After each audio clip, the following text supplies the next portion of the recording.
Daf Gimel and Kiddushin, we're on the Gimel Amid Aleph, fourth line. So we're talking about the term derech versus davar, because our Mishnah said, "Haishnik b'shalosh drachim." Oh, so before I do that, I forgot to mention yesterday, it's not exactly based on Machlokas Avnei Milum Pnei Yoshua, but the Sha'arm Hamatrin Ba'alacha, I think it's in Siman Kuf Tzadi Tes or something, but I'm not sure. He deals with the question, which is not really Lamaisa, but he's saying, what happens, let's say, if a man died, his widow remarried someone else, and then she died. So at Tchias HaMesim, what's going to happen? She's going to be married to the second guy. I think he says he's going to be married to the second guy, to the second husband, because when her husband died, the first husband died, she was Konas Atzma. So I think the Shem Hamitzrim Balacha talks about what will happen to Mason, who should be married to, or you have a different case if a man outlived several wives, he might have multiple wives after Tchias Mason, and it would be I don't remember if he mentions this, but let's say if a woman dies, so you're allowed to marry her sister because she's no longer alive. So what if that sister also died? And then at Tchias HaMesim, if the Kiddushin would still be effect, at Tchias HaMesim, he'd be married to two sisters, which is not mutter. So the simple answer is that when they died, the Kinyan, I think, wouldn't be in effect anyway. So, are the people who were married before Matan Torah, who were married and then Tchias Mason, are they going to stay married?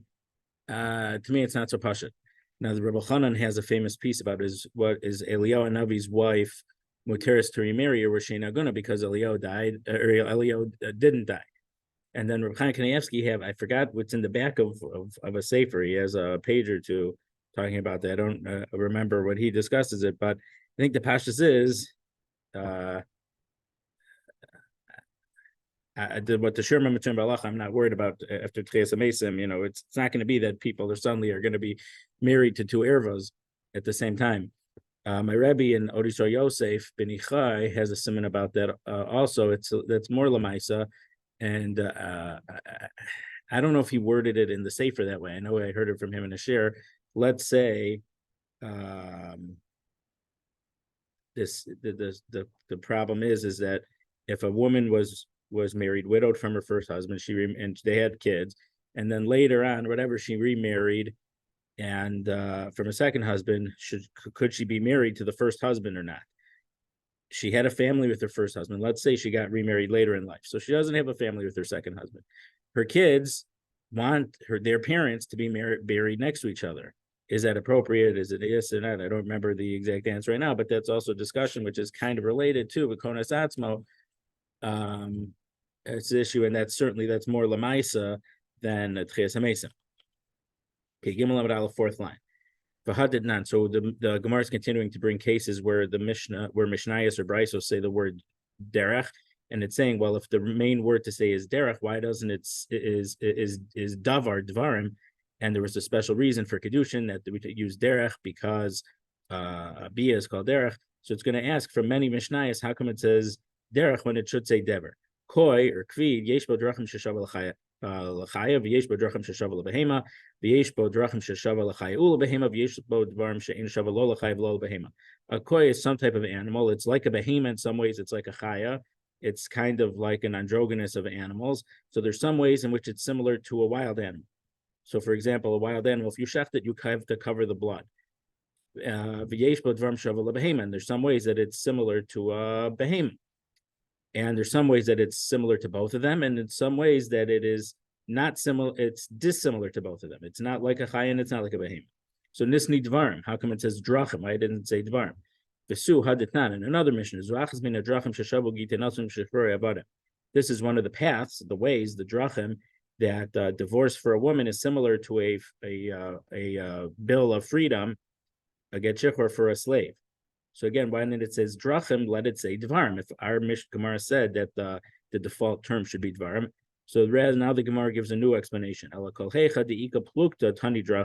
when we're splitting things up, there's some ways it's like this, some ways it's like that. It uses the word drachim. But when there's no differentiation, it's just a straight list, and there's not, it's like this, like it's similar to A for these matters and like B in these matters. But if there's no splitting of the list, it says Devarim. Dekanami, we can bring a proof that this is accurate. Diktani Seifa, because in the last part of the Mishnah about the Esrog, Rabbi Lazar Omer Esrog Shavali Ilan L'chol Davar Shmamina. So the Mishnah started out that an esrog is like fruits in certain ways and like vegetables in other ways, and it's a drachan. But Rabbi Lazar, who holds that an esrog is like a tree for everything, it's not like a vegetable at all. He says esrog is equal to ilan in every davar, every matter. It doesn't say derech because it's not being differentiated. So now we're saying davar isn't the preferred lashon, and derech is telling us to teach something else. But the word in general, if there's a splitting of a list, it uses the word derech, and if there's no splitting, it's all unanimous, it's davar. But in our Gemara, it's still b'shlosha drachim. We are learning something from derech. There's no splitting of the list. I mean, it's true we have two lists, but they're two different lists. How does a woman acquired? How does she acquire herself? Okay, 2 dots. Minyana de Rachel Mutemai. The number of the Resha. So the Resha, the Mishnah said a woman acquires herself in 3 ways. What does that 3 exclude? What does not work for Kiddushin? Minyana de Sefer Mutemai. What is the number 2 in the second half of the Mishnah? A woman acquires herself by a get or by her husband dying. What is that number 2 a limit? What is not included in a way that she could acquire herself? So the Gemara says 7 lines from the bottom. Minyana de Rachel Mu'ute Chuppah. The number 3 excludes chuppah, that you're not allowed to get married through chuppah. You need Kiddushin first, and then you do chuppah. But chuppah can't be the initiation, like giving the ring or writing a star or bia.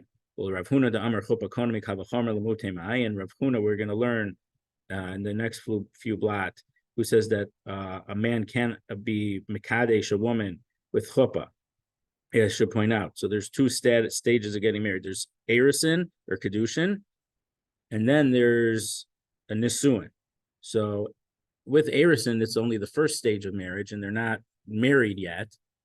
And then Nisuin, they're fully married. So now, so there's a different opinions of what, and so what nowadays we do them all at the same time. In the time of the Gemara, they would do Nisuin, they would do Erison, and then about a year later, they would do Nisuin. So we all agree chuppah does nisuin, but Rav Huna says that chuppah also does erison, and our Mishnah those are erison. So according to Rav Huna, that chuppah acquires, he's going to learn a kal v'chomer. What does the number exclude? And it's a separate question though. Why didn't our Mishnah mention it? But what is the number 3 excluding? Lemu'ute ma'ai lemu'ute chalipin. To exclude the case of chalipin. Chalipin is you exchange something. Nowadays, I mean, normally you would give a pen or a handkerchief, something like this. The source for kinyan chalipin is, I think Umar Bab Metzia says that it's from Boaz. The Boaz and the Goel, shalaf ish nalo, to take off the shoe. So sakadait chamina hoel v'gemar kicha mistei Ephron. So I would think, since we're learning that money works for Kiddushin from kicha from stay Ephron, and Avraham paid money for the Mars Machpelah, I might think mas, just like a field can be acquired with chalipin, with the buyer giving over a kli of some sort, a handkerchief, a pen. I might think a woman could also be acquired with chalipin, kamash malan, that a woman is not acquired with chalipin. Now, why didn't the Gemara say this answer at the beginning? It works even not according to Rav Huna. Because according to the Tanakama, chalipin wouldn't work either. I don't know. So the Gemara says, maybe a woman could be acquired with chalipin because it's learned out of from stay Ephron, the field of Ephron, the Mars Machpelah. So the Gemara says, chalipin isnu b'pachas m'shavar pruta. Because chalipin doesn't need to be used, the utensil, the kli, the handkerchief that you use for chalipin does not have to be worth a pruta. It can have something that's it's 2 for a penny. You can't even, well, assuming a pruta is a penny, which is more than that. But because chalipin can be used with something that's less than a pruta, it's not it can't be used for Kiddushin.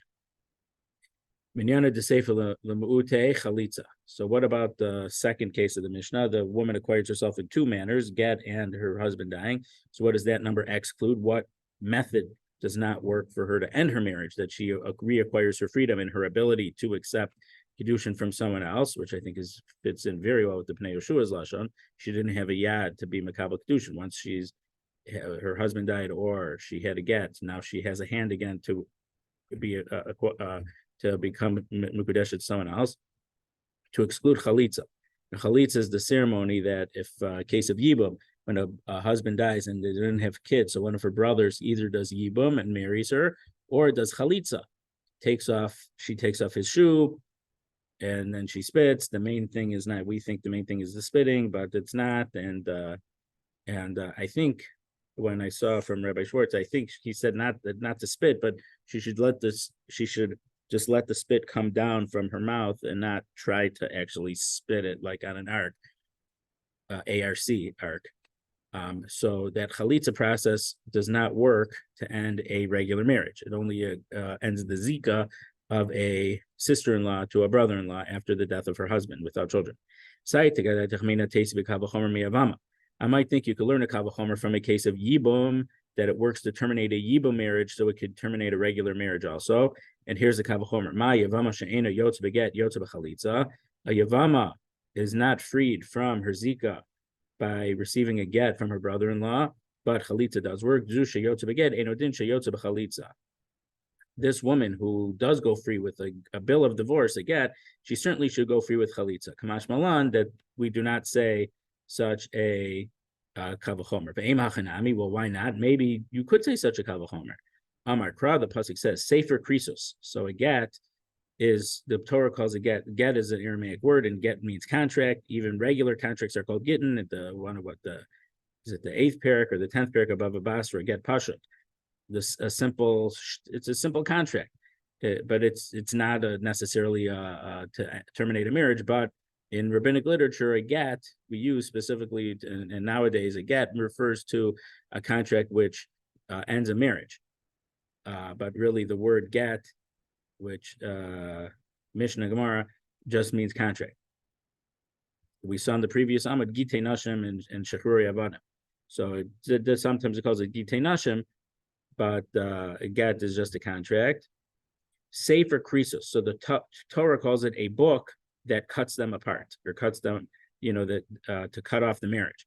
Sefer course of Ein Davar Acher course. The only thing that can stop the marriage, or to cut them apart, obviously when they're still alive, because obviously when one of them dies, the marriage seems to end. A book, or writing it, it's not literally a book, but writing it on with ink on paper, that's what ends the marriage. It cuts them apart, and nothing else can cut them apart. So chalitza does not work to end a marriage. The 2 dots, about 7 lines from the top of Gimel Amud Beis, bekesef. So the first way that the Mishnah says that a woman can become married is through receiving money, minale. So what's the source? Vesu haditnan.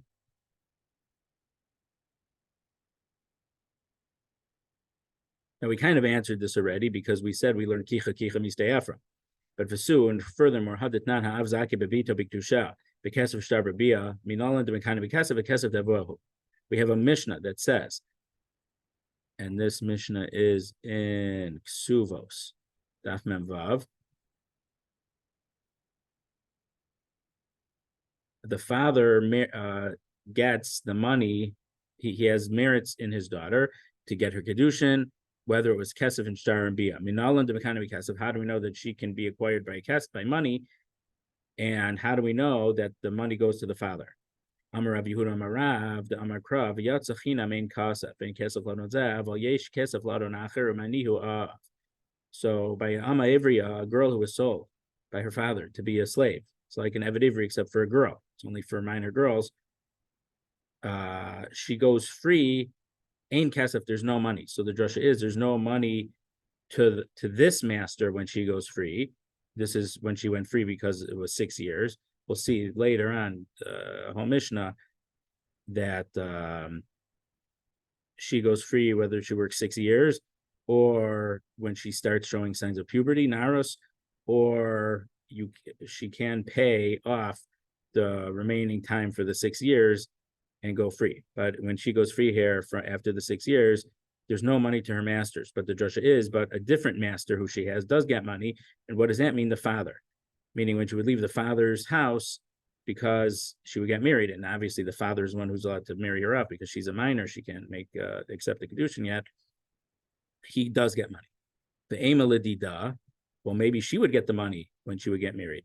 So the Gemara doesn't like that logic. Hachi hashta, what do you mean? Avia mekaba kedusha. Her father can receive the Kiddushin.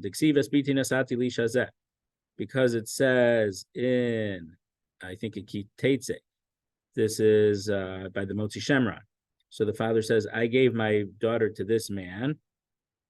So we see that it was dependent because she was a katan at the time. So the father has the rights to marry her, shakla kaspa, and she gets to take the money. It doesn't make sense.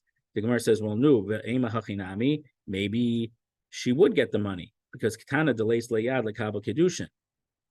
When she's a katana, she doesn't have a hand because she's a minor. She's not doesn't have a halachic hand to receive her kedushin. But even a nara, so she was 12 and she showed the signs of puberty, so she's now a bas mitzvah already.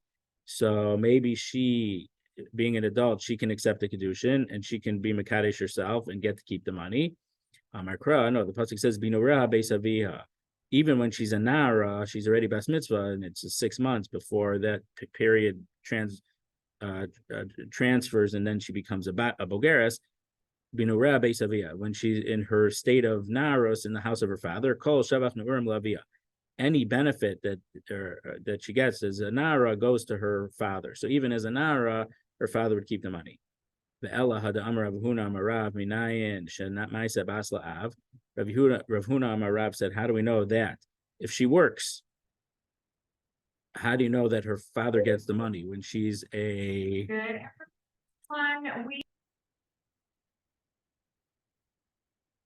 Rav Huna Amarav said, how do we know that any money she makes goes to her father? Shnemer, the pasuk says, when a man sells his daughter as a servant, just like a servant, anything she makes goes to the master. So a daughter, anything she makes, well, before she's an adult, or a bogeres at least, would go to her father. Why does Rav Huna Marav learn it from why doesn't he learn out from the pasuk midura beisavia? So the Gemara answers ala b'farsin dharma hu diksiv hachana b'farsin dharma hu diksiv. Binureha beisavia talks about the fact that her father is able to nullify or cancel out a vow that she would make, a neder. And because it's said by him revoking a neder or canceling a vow, it has no application to make a drasha from money. And if you want to learn from, just like he can cancel her vow, he can get the money from her for Kiddushin or what she makes.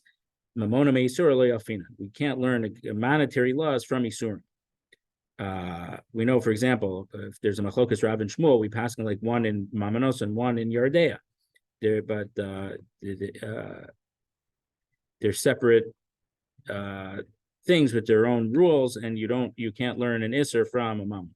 What about learning from Knas? If a girl gets raped, the perpetrator has to pay 50 shekel. So that's a fine. That 50 shekel is a fine. So we can't learn a monetary payment for whatever the guy is voluntarily paying to marry her. We can't learn it from a knas, which is set from the Torah, which might be even a chiddush because it's set. It's not dependent on the particular person. So in Ksubos, the Gemara says that when she's raped, besides for getting the 50 shekel, the father, there's also money of Boshus and Pagam for her being embarrassed and for a depreciation in her value. So Shani Boshasuv Gam Devushach Begavayu. We can't learn from that because her father could also marry her off to someone from whom she would be embarrassed to marry, let's say someone who has shchin. So rather, we don't learn it out from a pasuk, we learn it from a svara. When we're excluding it, as we turn to Dalet Amud Aleph, we are excluding an exit that's similar.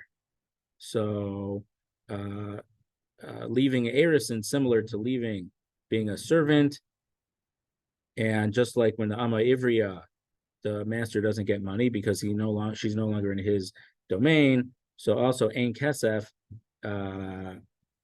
when she becomes married, the person from whom she leaves, her father, does get money. So we'll leave here on the first line on Dalet Amud Aleph.